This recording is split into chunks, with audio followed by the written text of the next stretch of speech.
warahmatullahi wabarakatuh. Ohayo gozaimasu. Haji Wawasite watashi wa namae warahmaulia des. Saya berasal dari Prodi Pendidikan Agama Islam Fakultas Tarbiyah dan Keguruan UIN Sunan Ampel, Surabaya. Nah, hari ini saya akan menjelaskan mata kuliah dari Ilmu Pendidikan Islam mengenai implementasi pendidikan akhlak dalam belajar afektif. Nah, hari ini aku nggak sendirian nih, aku bakal bareng sama teman-temanku. Halo Re, aku Zahwa Mahrenisa. Aku yang bawa partner mana lo? Aduh, wes lagi giliran musim perkenalan. Hah? Hai, kaifa halukun? Ismi Nur Fadila. Teman-teman semua, kita ketemu lagi untuk bisa membahas terkait materi implementasi pendidikan akhlak dalam tujuan belajar afektif teman-teman hari ini.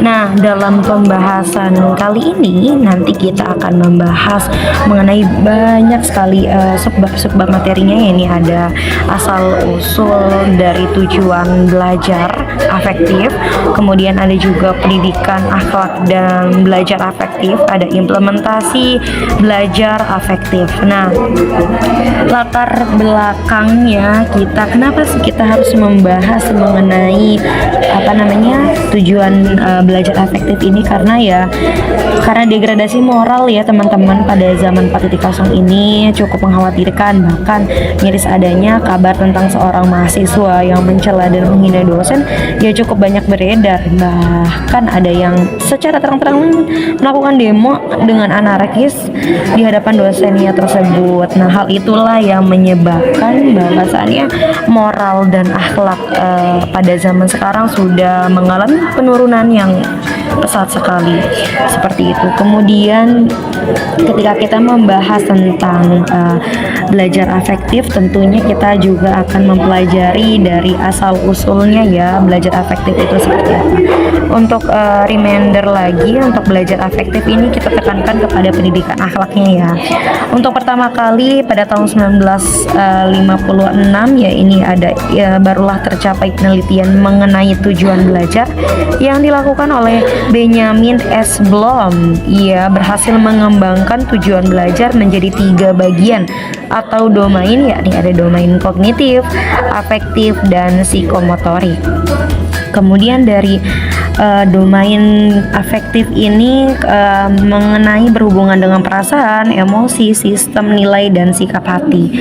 Kemudian ada juga bagian penerimaan, menanggapi, penilaian organisasi, dan karakteristik berdasarkan nilai yang telah ditetapkan.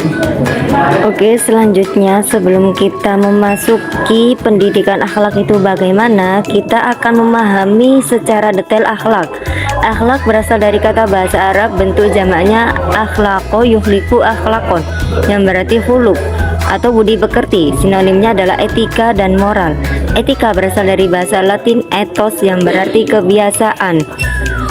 Sebelum kita memasuki pendidikan akhlak, banyak yang kita ketahui tentang pendidikan akhlak dalam kehidupan sehari-hari, yaitu pendidikannya berasal dari kata didik ditambah awal pen dan akhiran an. Mendidik berarti melatih, memberi petunjuk, membimbing, mengarahkan.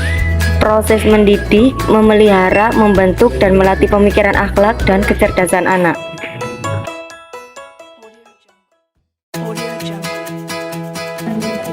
Baik secara formal maupun informal.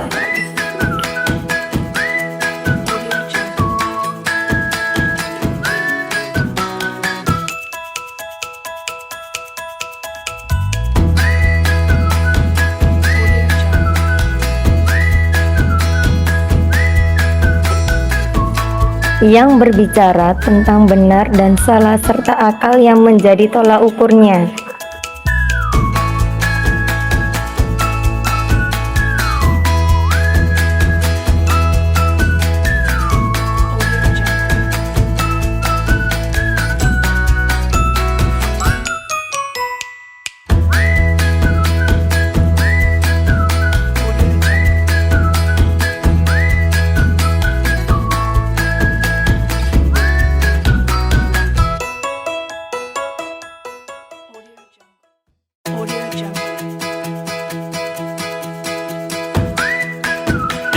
Kemudian materi selanjutnya ada implementasi pendidikan akhlak dalam tujuan belajar afektif.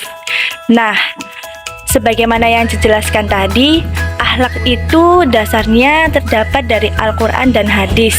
Sebagaimana Rasulullah SAW ini diutus di muka bumi untuk menyempurnakan akhlak manusia.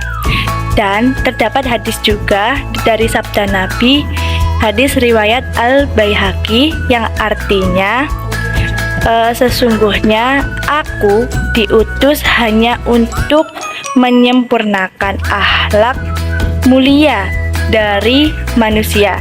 Hadis riwayat Al-Baihaqi. Dan itulah implementasi dari pendidikan akhlak. Kami dari kelompok 2 mengucapkan terima kasih. Arigatou gozaimasu. Syukron katsira. Natim suara are. Wassalamualaikum warahmatullahi wabarakatuh. Dadah.